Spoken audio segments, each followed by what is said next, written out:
Crímenes de la Mente te cuenta la historia de uno de los asesinos más despiadados de España, Alfredo Galán Sotillo, mejor conocido como el asesino de la Baraja.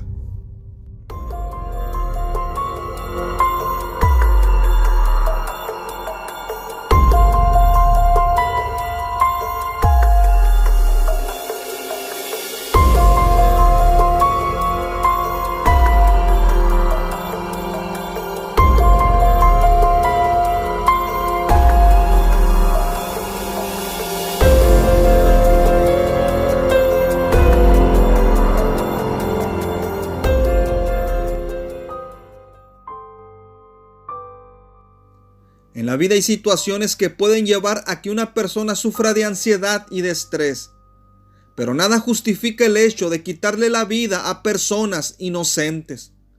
Alfredo Galán Sotillo nació el 5 de abril de 1978 en Puerto Llano, Ciudad Real, en España. Llevó a cabo la educación primaria en el Colegio Salesiano de San Juan Bosco. La secundaria la cursó en el Instituto Juan Tábora. Se dice que llegó a ser jefe de clase. Era un alumno de calificaciones promedio. Sus maestros dicen que era un alumno introvertido. En septiembre de 1998, a la edad de 20 años, decidió entrar al ejército, en la rama de la infantería mecanizada, concretamente en el regimiento Austrias. En agosto y diciembre del año 2000 y entre mayo y octubre del 2002, estuvo en 2 misiones en Bosnia. Se dice que tenía la aspiración de ascender a sargento, pero decidió suspender las pruebas que lo llevarían a postularse a ese cargo. En el año del 2003, su unidad fue sacada de Bosnia y fue enviada a limpiar el derrame de petróleo tras la catástrofe de Prestij en Galicia. Pero Alfredo Galán empezaría a mostrar un comportamiento de rebeldía. Después de robar el auto de una mujer, tuvo algunos problemas con sus superiores, por lo que fue enviado al Hospital Central de la Defensa Gómez Ulloa de Madrid, donde después de algunos estudios se le diagnosticó neurosis y ansiedad. Los médicos le dieron medicamentos y de igual manera le dijeron que no podía consumir alcohol, ya que la medicina no era compatible con el alcohol.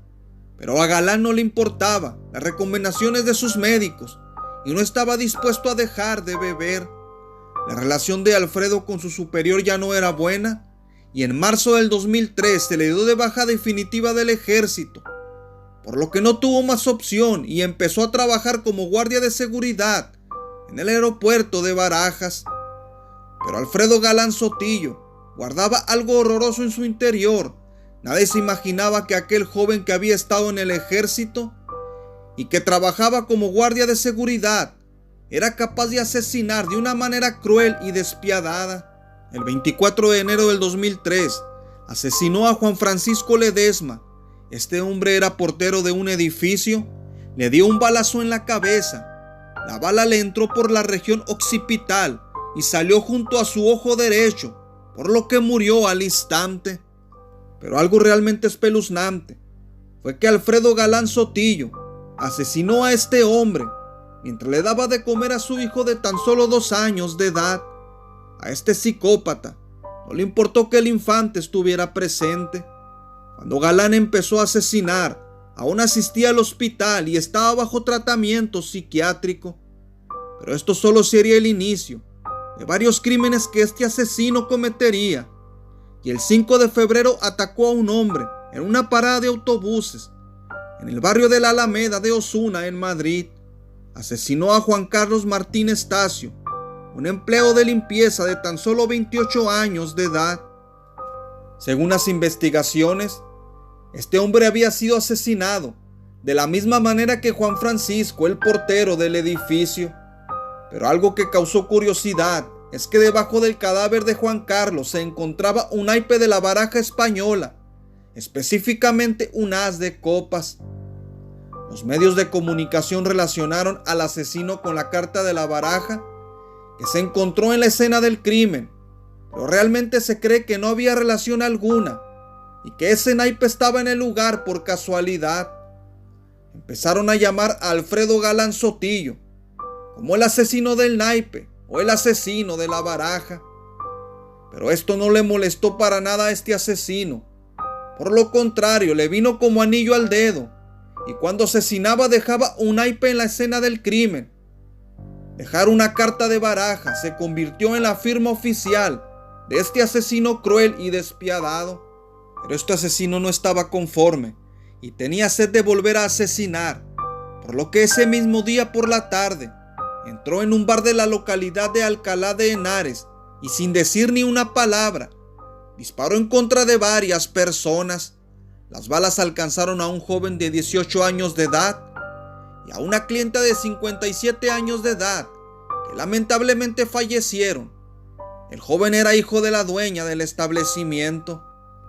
La dueña del lugar recibió 3 disparos, uno en el codo, en el muslo y tórax. Milagrosamente logró sobrevivir, ya que se arrastró debajo del mostrador para esconderse.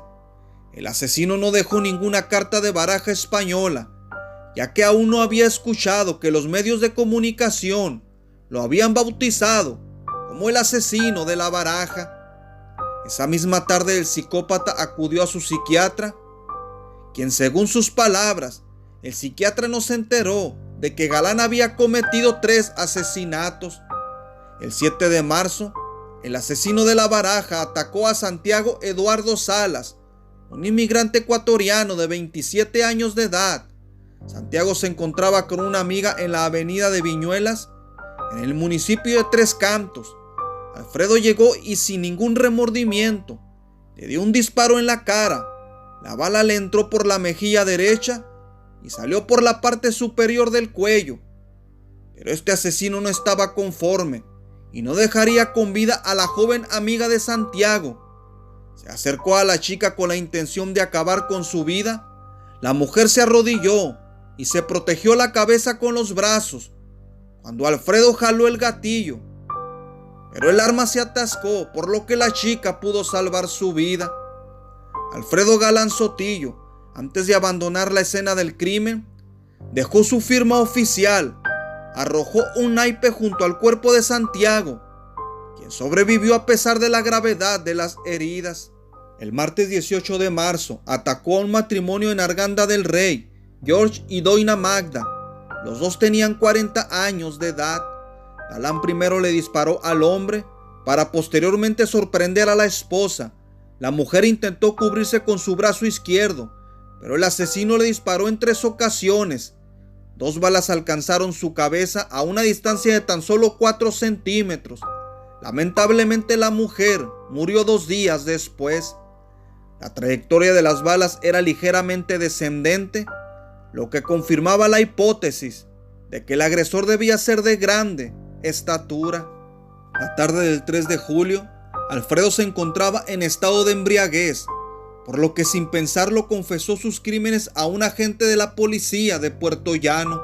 El policía, al ver el estado en el cual se encontraba, no le tomó importancia a las confesiones de este psicópata, pero más tarde en la comisaría de Puerto Llano confesó sus asesinatos y dijo que él era el asesino al que estaban buscando, que él era el asesino de la baraja y que se estaba entregando, ya que estaba harto de la falta de eficacia de la policía.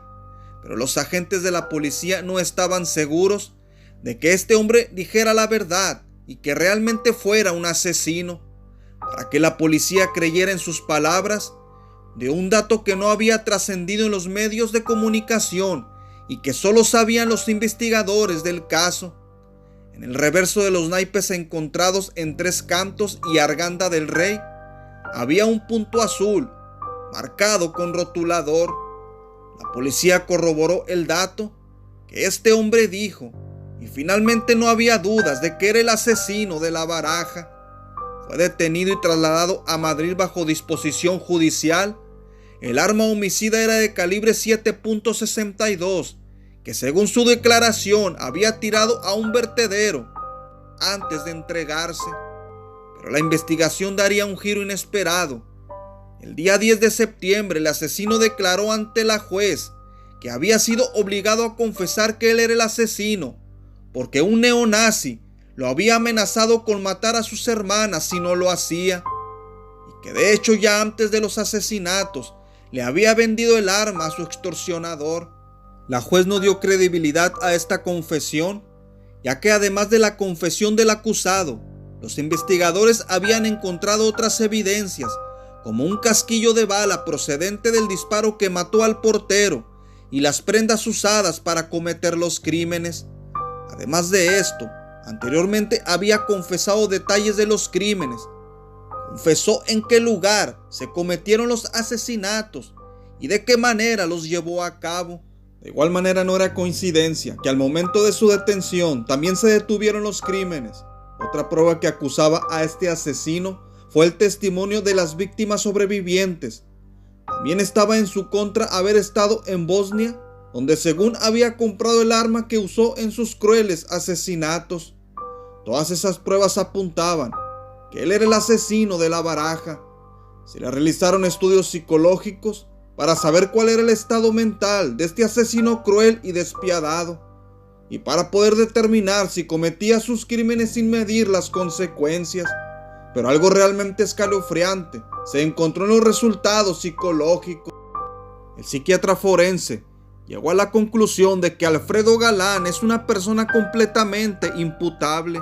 Aunque sí se diagnosticó un trastorno de la personalidad, la conclusión fue que sí distinguía perfectamente el bien del mal y no tenía problemas mentales. Según uno de los policías que testificaron, el asesino se dirigía con suma educación a sus víctimas antes de dispararles. Alfredo Galán Sotillo mataba solo por matar, y algo espeluznante es que Alfredo sentía placer cuando asesinaba. Era una persona narcisista, sádica, le gustaba que los demás lo admiraran y se sentía superior a los demás. Se dijo que mataba solo por satisfacción personal y que asesinaba por tener la experiencia de saber lo que se siente quitarle la vida a otro ser humano. Finalmente el tribunal lo encontró culpable de 6 asesinatos y de 3 intentos de homicidio. Fue condenado a 142 años y 3 meses de prisión. Aunque no se sabe con exactitud cuándo lo dejarán en libertad, está la posibilidad de que su condena no sea extendida a más de 25 años y que probablemente lo dejen libre para el año 2028. Alfredo Galán Sotillo, mejor conocido como el asesino de La Baraja.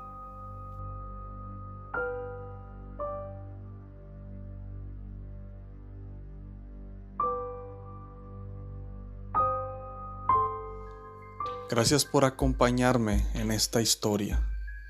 No te olvides de suscribirte, de compartir y activar la campanita. Recuerda que al final todos son crímenes de la mente.